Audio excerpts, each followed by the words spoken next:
Hey guys, thanks for joining us this week here on The Pursuit. I'm with Pastor Rick, and we're excited to get started, and you're going to lead us off with an icebreaker question. Right. The icebreaker this week is, what is the weirdest nickname you've ever been called? Yeah. Okay? So we're going to let you go because you share with one that I don't remember, but you said it happened during when you were a student. Yeah, when I was a student here, it was one of the, it was on one of our field trips. I just remember we went to D.C., we were at a dinner theater thing, and we were sitting there, and the waitress called me Chunky Monkey. It's burned into my memory. Yeah, I can see why. Yeah. That's hurtful. Yeah, as a kindergartner. Oh. No, that was high school.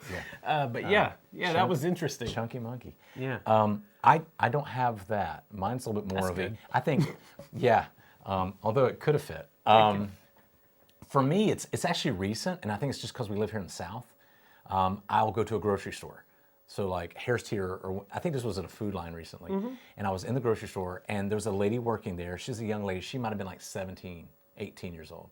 And I was like, ma'am, can you help me? I'm looking for, and asked her. She goes, oh yeah, sweetheart, they're right over here. Or sweetie. I'm like, and I just want to go, no.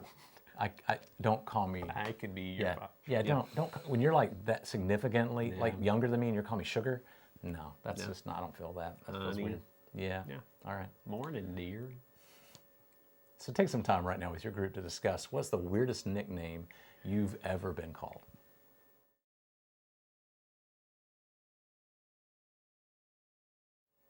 All right, well, Pastor Kivett talked about retaliation and loving your enemies this week. And to talk about, kind of start off with retaliation, he talked about the righteous person is humble, selfless, goes the extra mile, and trusts God with justice. And so our first question really comes from these main points of why is it difficult for people to be humble and selfless and to go the extra mile? What is it that keeps us from doing that, not wanting to do that in our own lives? So take some time right now with your group and discuss this.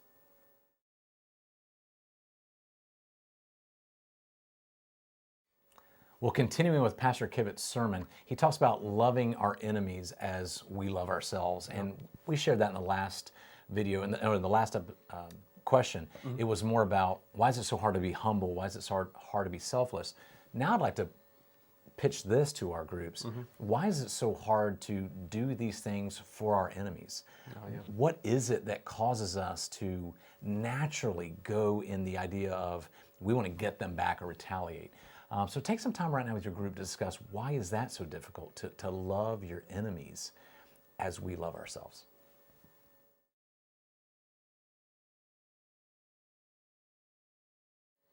Well, finally, in this sermon, Pastor Kivett shared where Jesus talks about that God's standard is perfection. He talks about being perfect, being holy, for He is holy, or being perfect as our Father in heaven is perfect.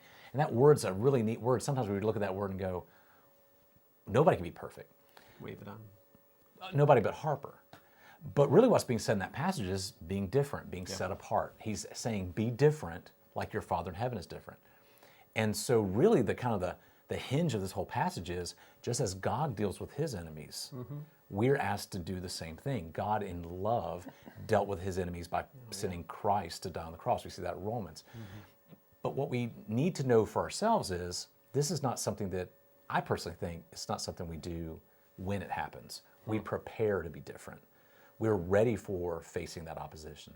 So what we thought we could do is have our groups discuss what are some things that we could do to prepare to be different before it happens, to be prepared when persecution happens or when we have someone we would consider our enemy treat us badly. How could we prepare beforehand to be different? So take some time right now with your group to discuss how could we prepare to be different when we face opposition.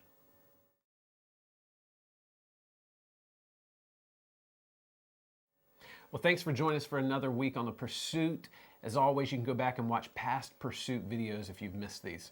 You can also go back and watch previous sermons, especially on the Sermon on the Mount series that Pastor Rick has been going through. You could also make sure to like and subscribe to this video or this series of videos so that you can get new content when it's released. Thanks for joining us, and we'll see you next time.